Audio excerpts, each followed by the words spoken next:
at LibertyCon 2017. Behind the camera, this is Josh Friedman speaking with the founder and president of the Free Republic of Liberland. This is Vit Jedlicka. How are you doing, Mr. President? I'm great. I've been on short vacation, but more on a diplomatic mission for the last 3 weeks, visiting a number of countries in Central America, and we opened up a great relations there. And we also opened up 3 new representative offices, so it was a great time in the last couple of weeks.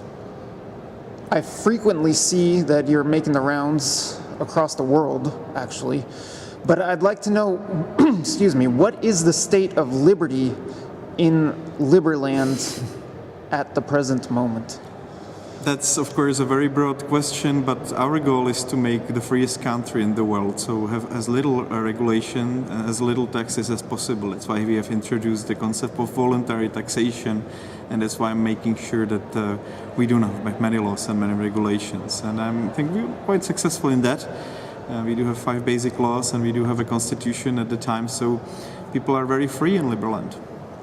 But are people free to live in Liberland? Are people free to access the territory of Liberland?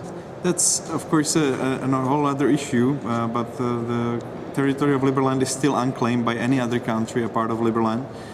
We do have a couple people living nearby. We do have a project now to make a nice city on water to overcome all the obstacles which Croatia is giving us at the time by having the settlement on the water. But inside of Liberland, the thing is, you can live inside of some country, but you can, of course, be a citizen of some country and live inside other country. And for those people that are our citizens worldwide, of course, they have the freest citizenship with the best taxation regime right now. Are you personally allowed in Croatia? Well, I visited 3 times since the last incident. I didn't have any problems. We also had a good meeting with the members of government in Croatia recently, a very positive one. So I'm quite positive about relations with Croatia. But if you tried to go to Liberland, will they still arrest you? We're going to Liberland to celebrate the anniversary, the 2nd anniversary on 13th, 14th, 15th and 16th of April. And we are taking boat from Budapest, so we are coming to Liberland not through Croatia, but through international waters. And we will spend the whole day there with 70 people on board. So, yes, I'm able to enter Liberland without any problem. And I'm very positive there will be no incident like there were last time. I heard you mention briefly during your speech that you just gave that you or the Liberland team has developed some contacts within the Trump administration. Yeah. Is that correct, and can you elaborate on that? Well, I'm not allowed to disclose the names, but I can tell you there are people in the administration, of the Trump administration, that are supportive generally of Liberland, and that, of course, support from the United States would be a great thing to start with. We already have a couple of very good contacts, both in Senate and in Congress. I think we've spoken to more than 15 congressmen and senators so far. And of course, on my next trip, I will again broaden these contacts in the US. Since Trump is an unconventional president, do you see his presidency as a unique opportunity to get recognition from the United States? I think it's, of course, much better situation than if Hillary was elected. Generally, I think Trump is closer to Liberland basic ideas than Hillary would be. And I see it as a good opportunity to also start diplomatic relations with the Trump administration and with the US. I was speaking last night with your finance minister, and we had some interesting conversations, particularly about the currency, the merit. Could you briefly explain to the audience what your currency is? The merits are distributed as a tokens for paying voluntary taxes, so they actually are now locked on people's accounts, but it's a kind of a benchmark how much you have contributed to Liberland. They're also working as a future tokens for getting a stake in the land. So if you want to invest into Liberland, you basically pay taxes, you become a future shareholder of the land itself. So It is a token which will be put on blockchain sooner or later. It's probably one of the major topics for our next conference in April in Liberland. So if you want to get more information about that, then I advise you to also come and visit. The merit is a cryptocurrency? It will be cryptocurrency. It will be cryptocurrency.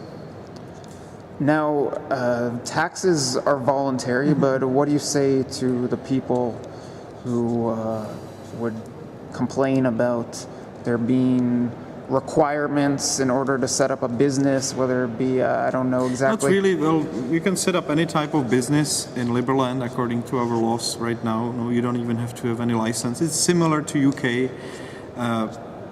In UK, you don't have to have a sole proprietorship license in order to start business. It's the same thing in Liberland. But people somehow, they kind of demand to get the paper, but they also want to have some kind of corporate structures as it is usual in the rest of the world. That's why we are starting a business registry, so Liberland companies will be able to get incorporated under the Liberland law.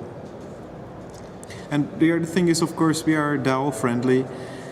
We are friendly to new technologies, the decentralized autonomous organizations, which are the future, despite some couple of problems at the beginnings, the child illnesses. I think that's the future of incorporation of businesses anyway, and they don't have a good jurisdiction to operate from, and I think Liberland will be one of the best places to start your crypto-based business in.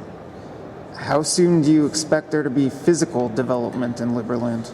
The plan is to have the bigger boat there in the autumn of 2017, and so this year that will be able to deploy houses on Liberland itself.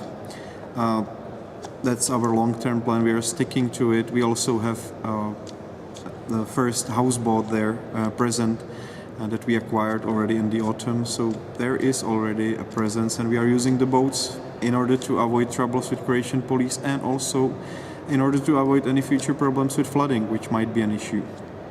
Once people transport the houses to Liberland, will they be allowed to live there?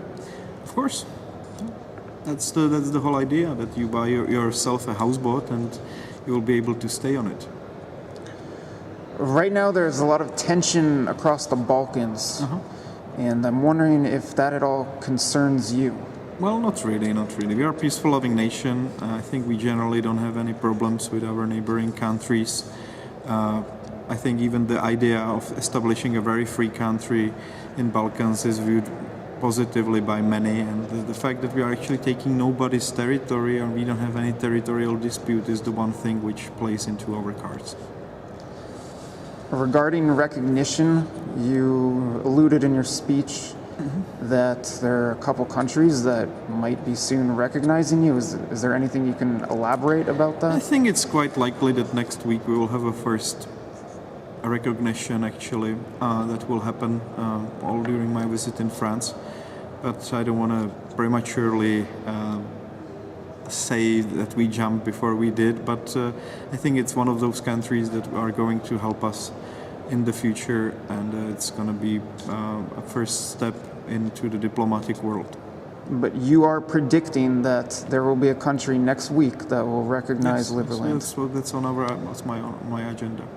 Is this country a United Nations member? It's not United Nations member. But in a way it is actually. They are present. They do have a delegation to United Nations as well. But they are not full members. I think their status is observatory right now. But it's a country that will help us to get a little bit more recognized in the diplomatic world. And it's a first step. It's a country which also doesn't, which is our problem. We had a lot of regular countries approaching us for recognition, probably around 4 right now, but they always had some troubles which put us in troubles in diplomacy. And so we kindly said we will consider it, but a little bit later.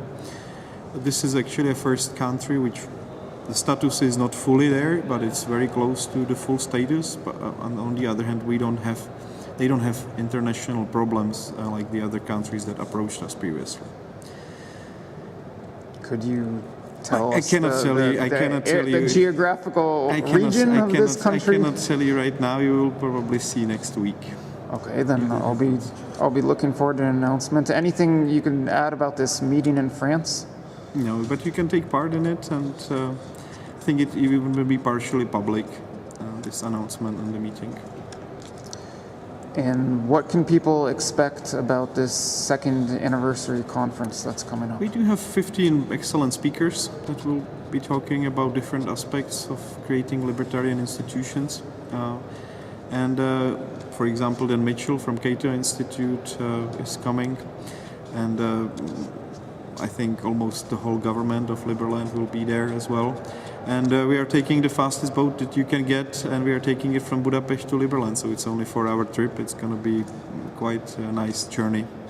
And then we are going to stay in a hotel nearby Liberland on Danube River. Anything else you'd like to add about the current state of Liberland or liberty in Liberland? Of course, I welcome anybody to contribute and to come to Liberland and see with their own eyes and maybe find a way which they would like to fix or they would like to contribute. And that's the best way how to get engaged and also how to get citizenship. Very good speaking with you, and best of luck. This is a very ambitious and impressive project. Thank you very much.